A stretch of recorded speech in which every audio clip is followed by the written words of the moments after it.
बिस्मिल्लाहिर्रहमानिर्रहीम अस्सलामुअलैकुम रहमतुल्लाह। 27वीं आईनी तरमीम के अंदर जो बहुत बड़ी बुनियादी एक तब्दीली की गई है, तरमीम की गई है, वो तो की गई है आर्टिकल 243 के अंदर।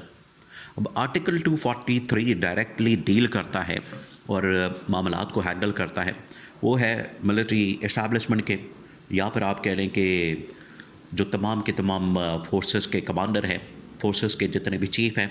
अब इसके अंदर तरमीम करके हुआ ये है कि ये तमाम के तमाम फोर्सेस का चीफ अब मौजूदा army chief general Asim Munir field marshal को बना दिया गया है। लेकिन इसके अंदर एक और भी नुक्ता है, एक और भी प्रॉब्लम है जिसके ऊपर लोग बात करें, और अब ये तमाम की तमाम सियासी जमातों को इस चीज़ का एहसास हो रहा है। देखिए, जहाँ तक पीटीआई की बात है, पीटीआई तो ऑलरेडी इसके ऊपर एहतजाज कर रही है, प्रोटेस्ट कर रही है, शोर मचा रही है। इसके ऊपर अब मौलाना फजलुर रहमान और बाकी सियासी जमातें जितनी भी इस वक्त अपने आप को, देखिए कहते तो अपने आप को ये जमहूरी जमातें हैं, अपने आप को ये जमहूरियत के अलमबरदार कहलवाते हैं, लेकिन जब अमली तौर पर प्रैक्टिकली इसका इजहार करने की बात आती है, अमली तौर पर इसको डिफेंड करने की, इसका दिफा करने की बात आती है, तो तब ये मैदान से भाग जाते हैं, तब ये मैदान के अंदर नज़र नहीं आते हैं। तो अब ये जो 243 आर्टिकल के अंदर एक बहुत बड़ी तब्दीली कर दी गई है। नवाज शरीफ को इस चीज़ का एहसास है, नवाज शरीफ को इस चीज़ का आइडिया है, नवाज शरीफ को इस चीज़ का अंदाज़ा है कि ये जो तरमीम की गई है आर्टिकल 243 के अंदर, ये किस कदर आर्मी चीफ को, फील्ड मार्शल को पावरफुल बना रही है, और ये इतनी ताकतवर बना देगी, इतनी मजबूत बना देगी, इतना उनको अथॉरिटेटिव किस्म का बना देगी कि उसके बाद इनको रोकना, उसके बाद इनका हुक्म न मानना, ये किसी के अंदर जुर्रत नहीं हो सकती। ये किसी के अंदर कोई इतनी जुर्रत नहीं कर सकता कि बाद में ये कह सके कि हमने हुक्म नहीं मानना, हमने बात नहीं माननी, हमने आपके ऊपर, हमने इस बात के ऊपर यस सर नहीं कहना। फिर आपको हर बात के ऊपर यस सर कहना पड़ेगा, फिर आप हर बात के ऊपर आपको यस बॉस कहना पड़ेगा, फिर हर काम उनकी मर्ज़ी के मुताबिक करना पड़ेगा। नवाज शरीफ को इस चीज़ का अंदाज़ा है। ये नून लीग के अंदर किसी को, एवन कि जो पीपल्स पार्टी है उसमें भी जो ज़रदारी ख़ानदान है उसको इतना अंदाज़ा नहीं है। अब नवाज शरीफ ने इसको किस तरह से भुगता है? नवाज शरीफ ने असल में इसको इस तरह से भुगता है कि नवाज शरीफ ने इससे पहले 3 हुकूमतें भुगताई हैं, 3 मरतबा वज़ीर आज़म बना है, 3 मरतबा, और तीनों मरतबा उसका फटा पड़ा है, उसकी लड़ाई हुई है, उसका क्लैश हुआ है, किसके साथ? इस्टेब्लिशमेंट के साथ, जर्नलों के साथ, और सबसे बढ़कर जो टॉप मिलिट्री कमांड होती है उसमें भी आर्मी चीफ के साथ हमेशा उसका फटा पड़ा। उसको पता है कि आर्मी चीफ, अगर पहले तो देखिए एक सिंगल आर्मी चीफ, उसके पास एक ओहदा होता है आर्मी चीफ का। अब मौजूदा जो आर्मी चीफ है उनके पास तो फील्ड मार्शल का ओहदा भी है और chief of defence forces, chief of defence staff भी बन गए हैं। एक जो होता है आर्मी चीफ का, एक जो टाइटल है, वो ही नहीं मान, इतना ताकतवर होता है कि वो पकड़ के जब मर्जी गवर्नमेंट को लपेट लपूट के वो मारता है, धरन तख्ता कर देता है, उड़ा के रख देता है। तो अब ये जो Asim Munir, general Asim Munir, field marshal, फिर उसके बाद जनरल, फिर उसके बाद आर्मी चीफ, फिर उसके बाद फील्ड मार्शल, अब उनके बाद उनको चीफ ऑफ डिफेंस स्टाफ का ओहदा मिल गया है, तो उनके पास कितनी ताकत आ जाएगी, उनके पास कितनी पावर आ जाएगी।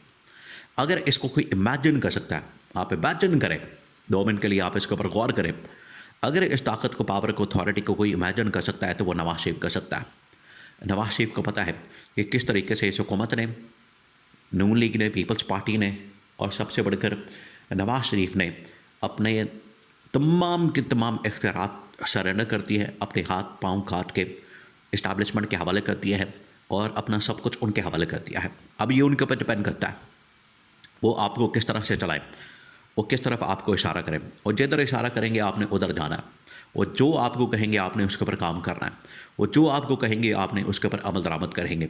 वो आपको कहेंगे बैठ जाओ, आपने बैठ जाना है, वो आपको कहेंगे खड़े हो जाओ, आपने खड़े हो जाना है। ये इस तरह की ताकत आ जाएगी उनके पास, इस तरह की पावर आ जाएगी उसके पास, उसके बाद आपके पल्ले कुछ नहीं बचेगा।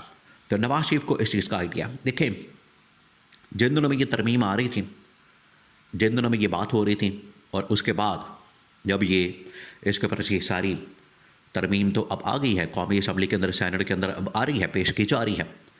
लेकिन जिन दिनों में ये हो रहा था उन दिनों में मुलाकातें हो रही थी। आपको याद है? आप याद करें वो मुलाकातें, जो मरी के अंदर मुलाकात हुई, रायबन के अंदर मुलाकात हुई। अब ये जो मुलाकातें हो रही थी, अब आपको समझ आ जानी चाहिए अब आपको समझ आई कि वो मुलाकातें क्यों हो रही थी, उसके पीछे मकसद क्या था, उसके पीछे मतलब क्या था। वो मुलाकातें असल में इस वजह से हो रही थी, वो मुलाकातें इस वजह से की जा रही थी ताकि इसके लिए पूरी ग्राउंड तैयार की जा सके, इसके लिए पूरी राह हमवार की जा सके, इसके लिए पूरा एक रास्ता तैयार किया जा सके। वो सारी जो मुलाकातें हैं, उसके अंदर जो बातचीत, उसके अंदर जो डिस्कशन, उसके अंदर जो तमाम की तमाम कम्युनिकेशन और मैसेज जो दिया जा रहा था, वो इसी मकसद के लिए दिया जा रहा था कि आर्मी चीफ के साथ साथ फील्ड मार्शल का ओहदा और फील्ड मार्शल के साथ साथ बाकायदा तौर पर आइन के अंदर तब्दीली करके, पहले जो इस वक्त टाइटल मिला हुआ था फील्ड मार्शल का, ये टाइटल मिला हुआ था एक ऑनरी किस्म का या एजाजी किस्म का। जिस तरह से दुनिया के अंदर होता है कि आप टाइटल देते हैं किसी को भी एक ऑनर के तौर पर, एक एजाज़ के तौर पर, जिस तरह से आपको कोई डिग्री मिल जाती है, आप किसी भी इदारे के साथ लाइफ टाइम के लिए मुंसलिक हो जाते हैं, आपको एक एजाजी तौर पर मेंबरशिप मिल जाती है, एजाजी डिग्री मिल जाती है, एजाजी आपको टाइटल मिल जाता है। तो फील्ड मार्शल का वो टाइटल तो मिला हुआ था, लेकिन अब जो इनको टाइटल दिया गया है चीफ ऑफ डिफेंस स्टाफ का, ये बाकायदा तौर पर आइन में तब्दीली करके, आइन के अंदर तरमीम करके ये ओहदा उनके सपुर्द किया गया, हवाले किया गया। तो अब ये ओहदा नहीं वापस हो सकता। अब इसके अंदर लाइफ टाइम ताहयात तमाम चीज़ें डाल दी गई हैं, उनकी बरात, उनकी ताकत, उनकी पावर, उनकी अथॉरिटी। तो नवाज शरीफ को इस बात का पता है। अब नवाज शरीफ को कहा कुछ और गया, अंदर से निकला कुछ और है। और शहबाज शरीफ ने बाकू से बैठ के, अज़रबैजान से बैठ के इसके ऊपर बाकायदा दस्तखत कर दिए, काबीना की मीटिंग बुला के, और इसको फॉरवर्ड कर दिया पार्लियामेंट को।